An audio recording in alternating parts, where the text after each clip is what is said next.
Ever feel like you're just stuck on this content treadmill, Mhm. just churning out all those posts and articles and emails? It's a lot. It really is, especially when you're going for quality and not just quantity. Exactly, yeah. Yeah. And everyone is putting out so much content these days. It's like, how do you even cut through the noise? It's a real challenge. So that's why I'm really interested in content automation. What if there was a way to, like, leverage all this tech to make things easier, free us up to focus on the good stuff, the creative side? Yeah, totally. It's not about replacing human creativity. The idea is to kind of amplify it. Think about a system that takes care of all the repetitive tasks, and then you get more time for brainstorming and strategy and connecting with your audience. Okay, so you sold me on the why, hmm but like, how does this actually work? What are the nuts and bolts? Well, one of the most powerful tools in the content automation world is templates. Template. Yeah. Think of them as blueprints for your content.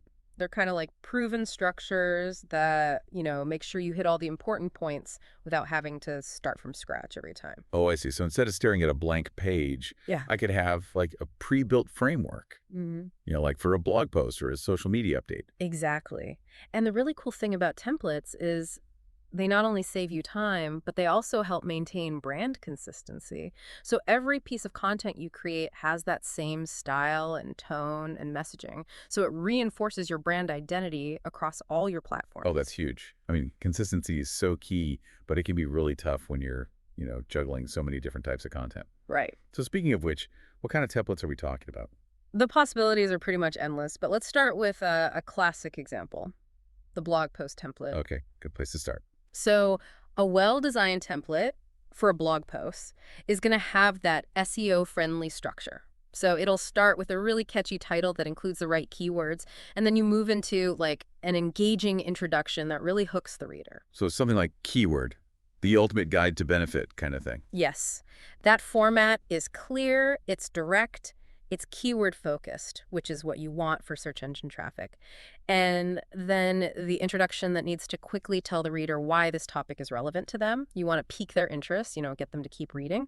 Yeah, that makes sense. And I can totally see how having that predetermined structure would be a lifesaver, especially if you're struggling with writer's block or just need to get something out quickly. Yeah, it can be a huge help. So after the introduction, the template will kind of guide you through the body of the post, and it breaks it down into clear sections with subheadings. And that makes the content really easy to scan and digest, which is super important these days. Oh, yeah, for sure. Nobody has time to read through, like, walls of text anymore. Nope. Not at all.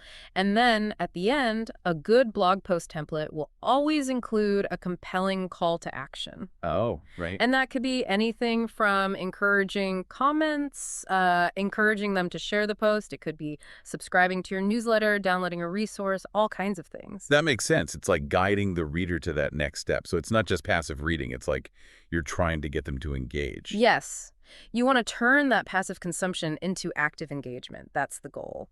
And it's interesting because you can actually apply these same principles to other types of content too, like social media posts, for example. Okay, but social media, that's a whole different animal, Yeah. right? It's like everything has to be so short and attention-grabbing. It's a lot different from a long blog post. True. Social media templates need to be very specific to the platform and the audience you're targeting there. Like on Instagram or Facebook, the template might start with like a hook. A hook. Yeah, like a question or a bold statement or even like a really striking visual, something that stops those users mid-scroll. Oh, I see. I get it. Yeah, you have to really grab their attention, especially with so much going on in those feeds. For sure.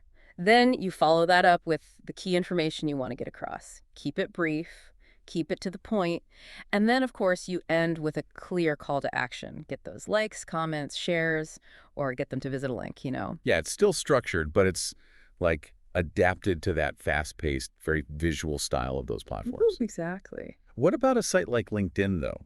Which is a lot more professional. Would the template look different there? Good question. On LinkedIn, you might start with a personal anecdote or like a data point, something that really sparks curiosity and builds your credibility.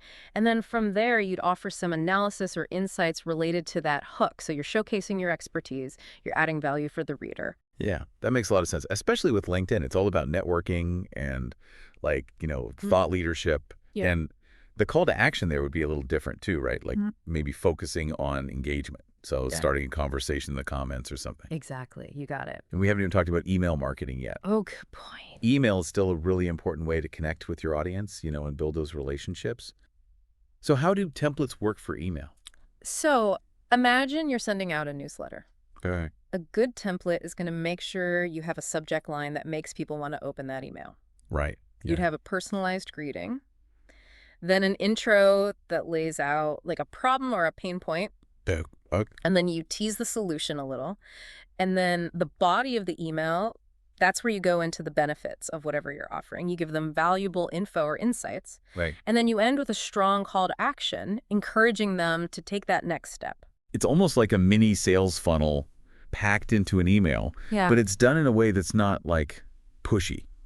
It's helpful and informative. Precisely. And like with all the other types of content, you can customize that email template to fit your brand and fit that specific message you're trying to get across. This is starting to paint a really clear picture of how helpful templates can be. I mean, for streamlining content creation across so many different platforms. They really can be game changers. But, I have to ask, what about landing pages? Landing pages, those are all about conversions, right? Absolutely. And guess what? Templates can help you create high converting landing pages too.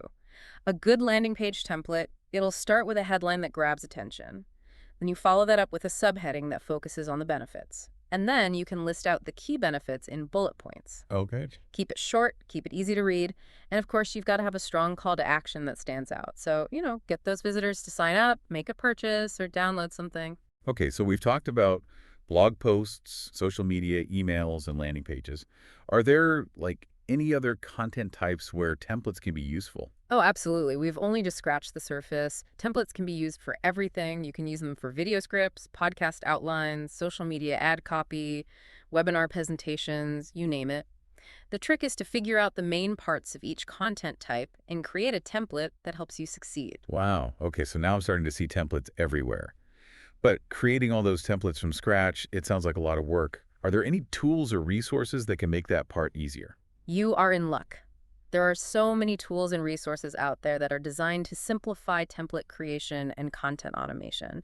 And that's what we'll explore in the next part of our deep dive. Awesome. I can't wait. This is getting really interesting. Welcome back to our deep dive into content automation. We just started talking about how templates can totally change the way you create content, right? Yeah, it's like someone opened the secret door and suddenly there's this world where content practically writes itself. Right.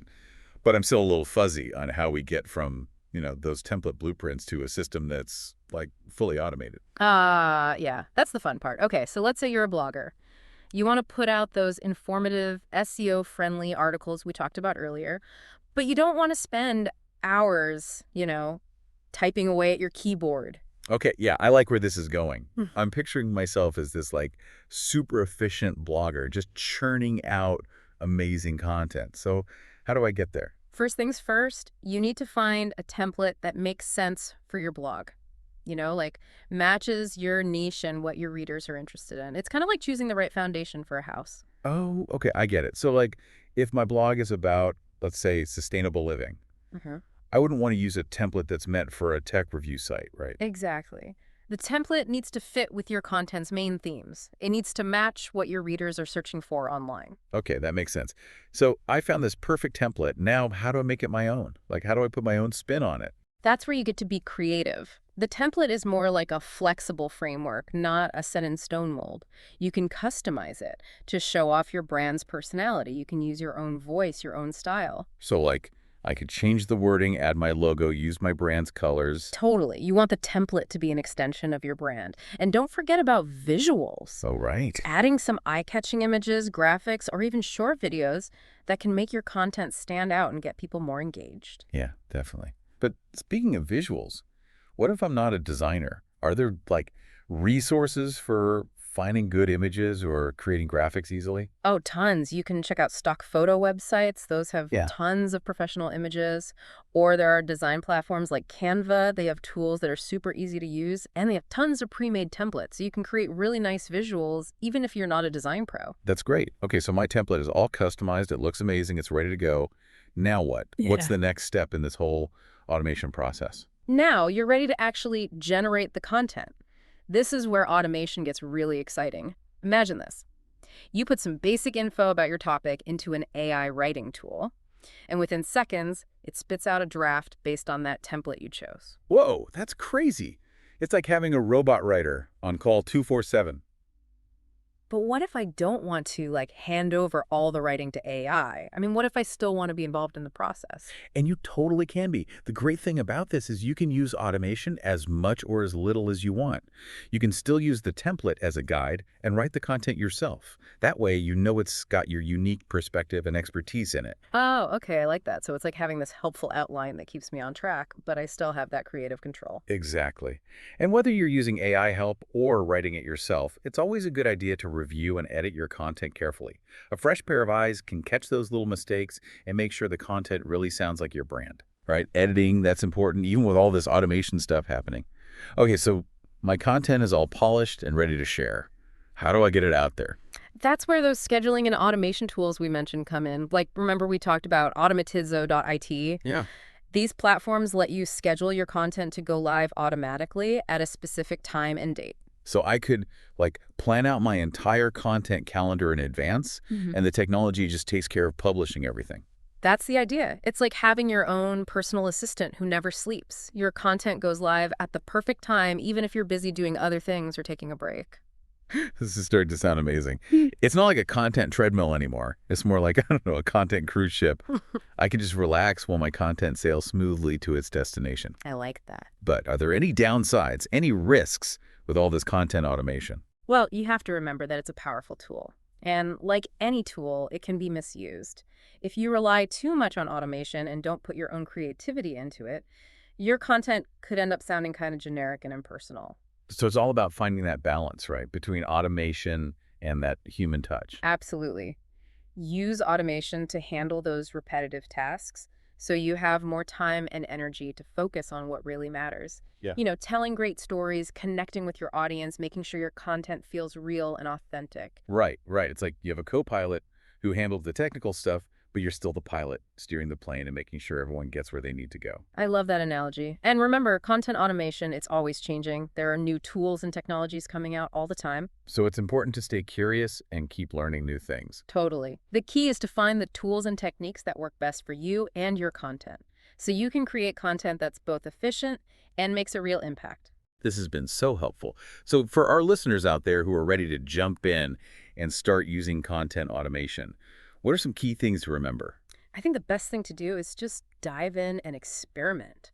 Try out different tools, play around with some templates, and see what fits with your work style and how you like to create. It's like trying on shoes, right? You have to find the ones that fit just right. Exactly. And remember, content automation is a journey.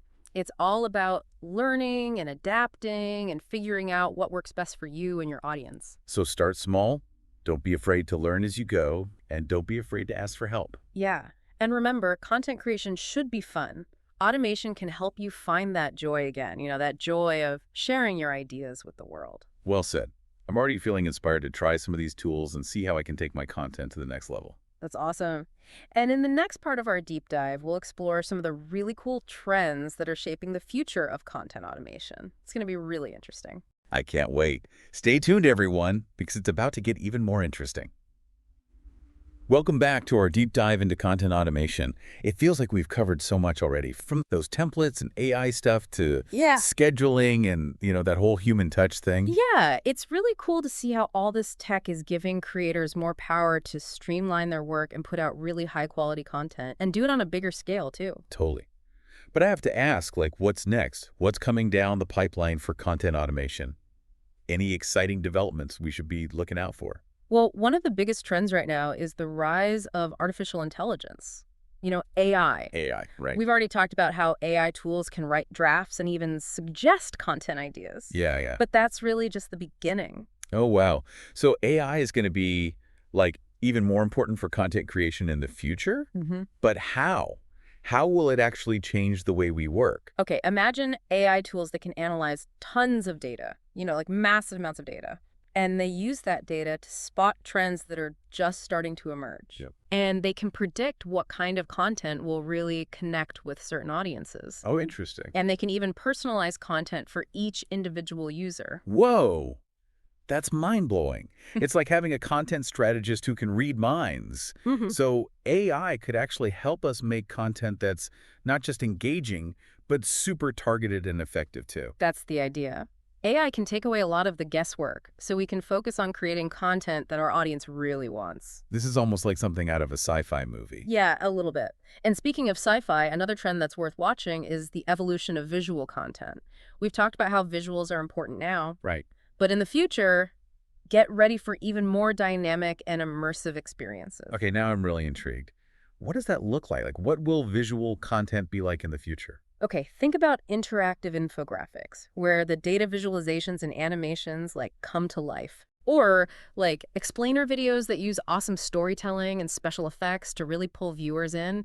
We might even see brands experimenting with 360-degree virtual reality experiences that transport you to another world. Wow.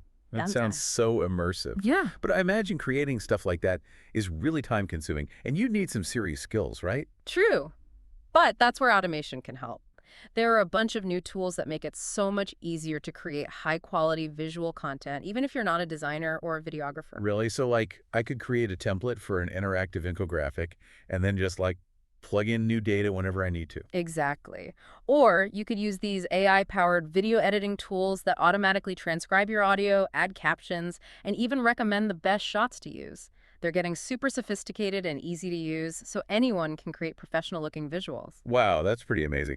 But with all this talk about AI and automation, it makes me wonder, are human content creators going to be out of a job soon? Like, will robots be writing all our blog posts and scripts and stuff in the future? It's a valid question, and honestly, it comes up a lot. Yeah. But here's what I think.